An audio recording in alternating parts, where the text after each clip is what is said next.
बिस्मिल्लाहिर्रहमानिर्रहीम। नाज़रीन, कुरलुश उस्मान सीरियल पे तुर्की का एक चैनल एपिसोड आने से पहले मतलब पोस्ट एपिसोड एनालिसिस करता है, जिसको लाखों के हिसाब से लोग देखते हैं, क्योंकि वो तुर्की जुबान में करता है जिसकी हमें समझ तो नहीं आती, लेकिन हम किसी न किसी तरह से उसका तर्जुमा करके आप तक पहुंचाया करेंगे। ऐसे ही नए ड्रामे सल्जूकों के उरूज पर भी एक चैनल तुर्की में बताता है कि अगली एपिसोड में क्या होगा।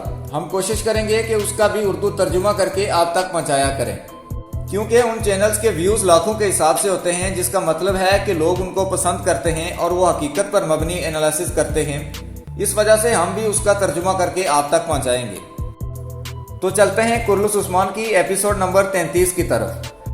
नाजरीन, जैसा कि हमने कुरलुश उस्मान की एपिसोड नंबर 32 में देखा कि उस्मान ने साउची को मोंगे खान से बचाया, लेकिन क्या मोंगे खान काई कबीले में पहुंच सकेगा, ये सबसे बड़ा सवाल है।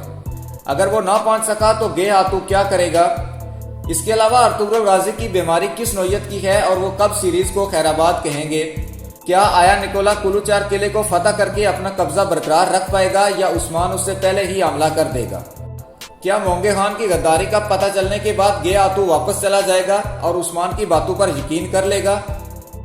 क्या जासूस बावर्ची की बेटी उसका पैगाम लेकर जुल्फकार दरवेश तक पहुंच पाएगी और क्या जासूस बावर्ची पकड़ा जाएगा।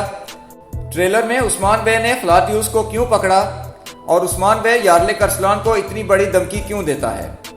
नाज़रीन, यही सब आपको आज बताएंगे, जिसके लिए आपको वीडियो आखिर तक देखना पड़ेगी। सबसे पहले गे हाथू के मामले के बारे में आपको बताते हैं। तो नाज़रीन, जैसा कि आपने देखा कि उस्मान तो अकेला ही कबीले पहुंचा था।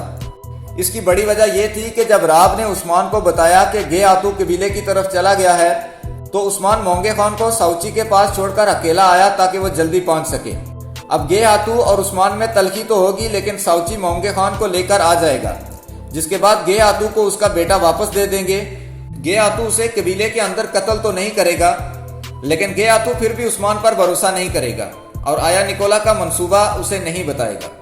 इसके बाद अर्तुगरुल बे की बीमारी की तरफ चलते हैं। तो नाज़रीन, अर्तुगरुल की बीमारी सख्त तो दिखा रहे हैं, लेकिन जब तक उस्मान कबीले का कंट्रोल मुकम्मल हासिल नहीं कर लेता, अर्तुगरुल गाजी जिंदा रहेगा। इसका मतलब यह है कि इस सीजन के आखिर में ही वो बीमारी से मर जाएगा, लेकिन इस सीजन के दौरान अब वो बीमारी के बायस मामलात से दूर ही रहेगा और उस्मान और साउची ही फैसले लेंगे। उस्मान साउची की बात नहीं मानेगा। हमने ट्रेलर में भी देखा कि उस्मान को किले जाने से मना करता है, लेकिन उस्मान नहीं मानता।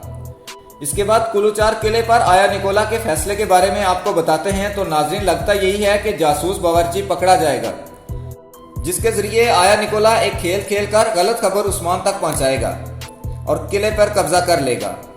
कब्जे के बाद उस्मान सोना लेकर किले आएगा ताकि अपने कैदी छुड़वा सके, लेकिन आया निकोला कुंगार को मायदे की खिलाफवर्जी पर उस्मान से बदला लेना चाहेगा, जिस पर उस्मान और आया निकोला में तलखी होगी और आया निकोला के सिपाही हमला करना चाहेंगे, लेकिन उस्मान फ्लातियूस को बंदी बनाकर किले से वापस निकल आएगा। आपने ट्रेलर में ये वाली पिक्चर जरूर देखी होगी।